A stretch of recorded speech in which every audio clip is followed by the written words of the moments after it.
What's going on, people? We are Tottenham TV, back here for the final and third episode of our Unpopular Opinions series. We did go to Twitter and ask for your best Tottenham unpopular opinions. We've done 2 episodes. Let's go into the third one and what we got. This is from Holly Agomba. Big up to Holly. She says, Harry Winks will become good again. Nah, I can't say that with straight face. That's what she wrote. And then United Spurs of America posted that as well. Well, he is smashing it out in Sampdoria. They're he is calling playing him the very washing well. machine. Would you bring Winks back? No. Bring him back, No. even if he continues to smash out in Italy? No. I'm done with these players, seriously. Like, these players all out on loan. Ndombele, Lo Celso, Winks. We've got better players in now. So they're good to go, man. If he's having such a good time at Sampdoria, let him stay there. Let him stay there, damn right. THFC Will says, Levy actually cares about the club. Yeah, he does. He cares about the club. But he does care about the club, but he cares more about the infrastructure around the club. He cares about go-karting and every single bit of the club he cares about, apart from what's on the football pitch. And look, to be fair, he does care what's on the football pitch as long as it makes the top 4. Basically, yeah. He cares about everything to the nth degree, apart from like actually winning a trophy. Yeah. That he couldn't care. He doesn't really care about. Like he does. He does. He puts his whole life into this football club. That's the honest truth. He does, but he doesn't do it in a way that the fans want to see. He does it in a way to generate the most revenue out of this football club and to just about make top 4 every year. That's all he cares about. He doesn't care about pushing us on further than that. He doesn't care about winning the title. He doesn't care about getting FA Cups or Carabao Cups or those kind of trophies behind us. So, look, I'm sure he would care about winning the Champions League because that brings in crazy amount of money. But apart from that, I feel like he just cares about the revenue streams, and that's pretty much it. And to be fair, if you see that video of him talking about the stadium, like you saw how much work went into that stadium, and apparently he was like involved in every single little minute decision that went into that stadium. So I don't think you do that if you don't care.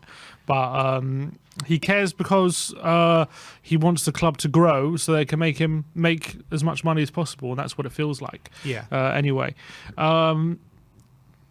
Stateside Spurs says, Levy has been a great chairman and cares about the club. He's not perfect, but the Levy Outlaws are severely misguided. I don't think they're misguided at all. I really don't. I mean, like it's a bit of a similar one to before. Like, he puts a lot of time and effort into the club, but he neglects the football playing side of it, where no stone is left unturned in any other part of the football club. But when it comes to the playing staff and when it comes to what's actually on the pitch, he doesn't put enough effort into it, and that's just the truth of it. But when we talk about Levy as a chairman, though, like there are a lot worse chairmen out there, aren't there, than Daniel Levy? There are a lot worse chairmen out there. I think that when you're looking at chairmans in like the top 4 or top 5, are there better chairmans? Are there worse chairmans out there in the top 5 than Daniel Levy? I don't know if there are, to be honest. You're looking at Arsenal and what they're doing at the moment. They're clearly backing their manager to exactly what he wants. You're looking at Chelsea. I mean, they're not classically in the top 6, but they've got crazy amounts of money. They're spending all they can to get their club better and successful on the pitch. There's an argument to say about the Glazers and Manchester United, but they seem to be going in the right direction now with Ten Hag. So I don't know. Is there worse chairmans in the space that we want to be? That's a good question. I don't think there is. But you only have to look at, for example, a team like Everton to see like even a ownership that does spend a lot of money on their team, like they've got it so much more wrong than Levy has, and so much worse. Yeah.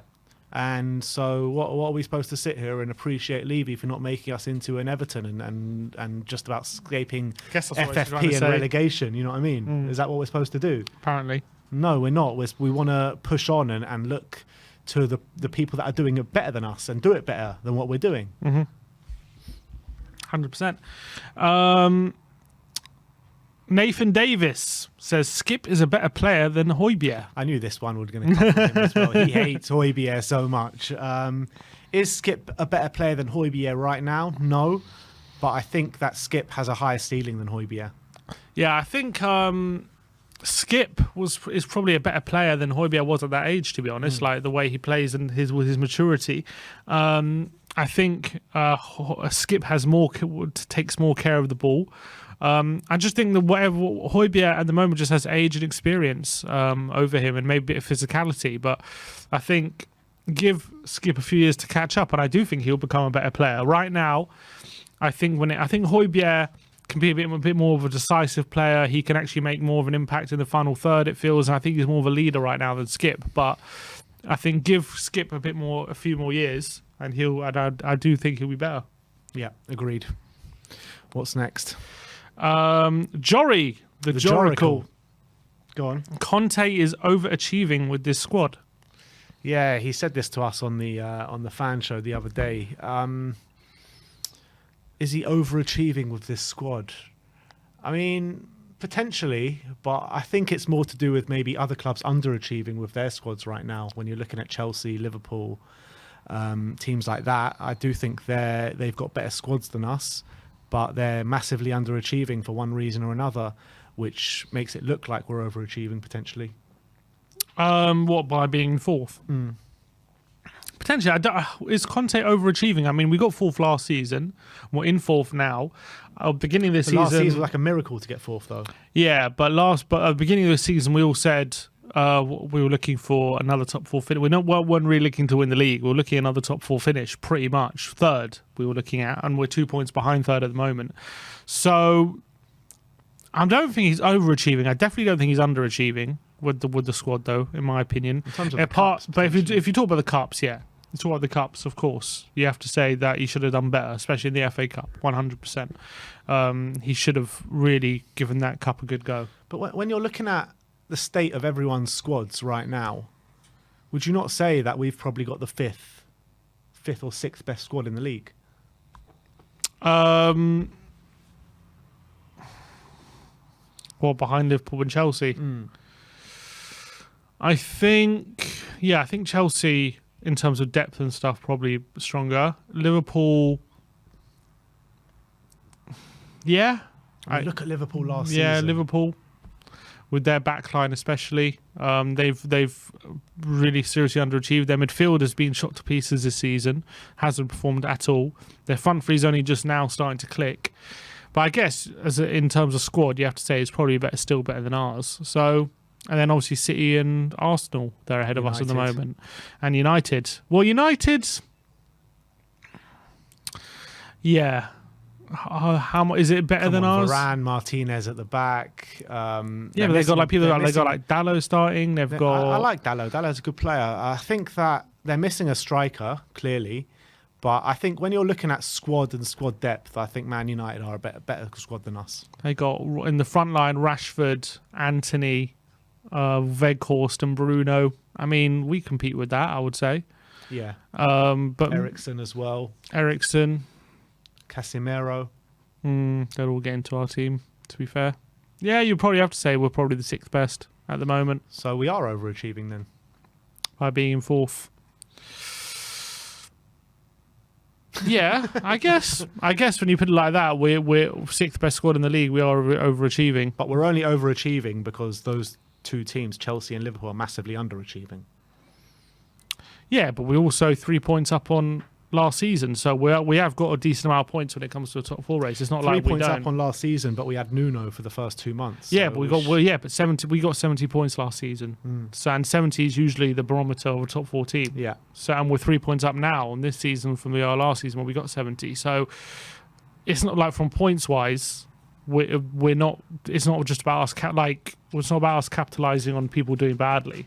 We're doing well. We're doing well points wise. But if Liverpool and Chelsea were playing to their capabilities and what we know that they can produce and what they have, then they would also hit those markers. Yeah, but you could say that every season. You know what I mean? I mean, there's so many seasons like teams underperform and other teams capitalise and say, it's only because they're having a bad season. There's only this team's having a bad season. You just got to take it what it is. Yeah.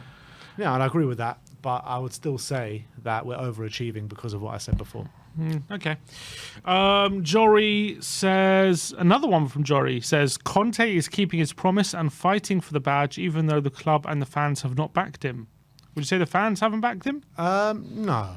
I think the fans have. Although backed they've him. stopped singing his name, haven't they? No, I think I heard at AC Milan right at the beginning a big Antonio. Maybe they've stopped it to the extent that they were doing it before. I think that's a fair argument, but it's also a bit unfair because he's been out for so long. He's been out for how long? 3-4 games, whatever it may be. So there wasn't a big opportunity to sing his name. As soon as he came back, I heard them sing his name again, albeit I did hear a few pockets talking about Conte out and Pochettino. But I think the fans have backed him for the most part. Have the club backed him? No, the club haven't backed him. The club have brought in club signings. They haven't backed their manager. So I would say he's right in the sense that the club haven't backed him, wrong in the sense that the fans haven't backed him. Okay. And the last one, the Irish Hotspur. Big up, Dave. Come on. He says, the defence is what has cost us this season, not Conte. The defence has killed our season with mistakes in crucial times and have killed our momentum and enthusiasm. Yeah, it's very true. It's very true. There's a lot of games where we've either it's been very even, or we've been in the ascendancy, and then we've been undermined. We've just been undermined by terrible mistakes, and then we've gone on to lose football matches. So I think there's a lot of truth to that. Obviously, that's not true for every game, and there are games where we maybe should have done better going forward, and we've looked like we've lacked creativity in other things as well in some games. But I do think, by and large, the biggest problem has been our inability to play out the back in defence, when especially when Romero's not been there, and individual mistakes. And that's been our biggest issue, especially during the November, December, January time, when it was really costly and we were conceding goals for fun. That was our main issue. But yeah, I think a lot of games bring up different issues, but I do think the main one has probably been that. I agree. It's mad to me. It's absolutely crazy talk to me that you bring in Jose Mourinho, you bring in Antonio Conte, and you don't focus on defence first. You don't build from the back. I mean, what sort of lunacy is that? Yeah, it's crazy. It's crazy. Like, that should be the first point of call, improving that defence, provide a solid base to build from, and we just haven't done that. So, look, I completely agree. Yeah, and it's criminal, really, when you think about it, to not give these players the best defenders possible and just keep giving them Dyer and Davis and people like Longley and Sanchez. Just continue with them and expect them to turn them into world-class defenders when we just know they're never going to be that. And it takes us back to the point that you made before, sticking Band-Aids on, sticking plasters on. That's all we do at this football club, especially in that back line anyway. But look, that's it, isn't it? That's it. So that is your final Unpopular Opinions episode. Thank you, everyone, for joining us today. Let us know in the comment section below your reaction to all those unpopular opinions. Like, subscribe and comment. And as always, come on you Spurs.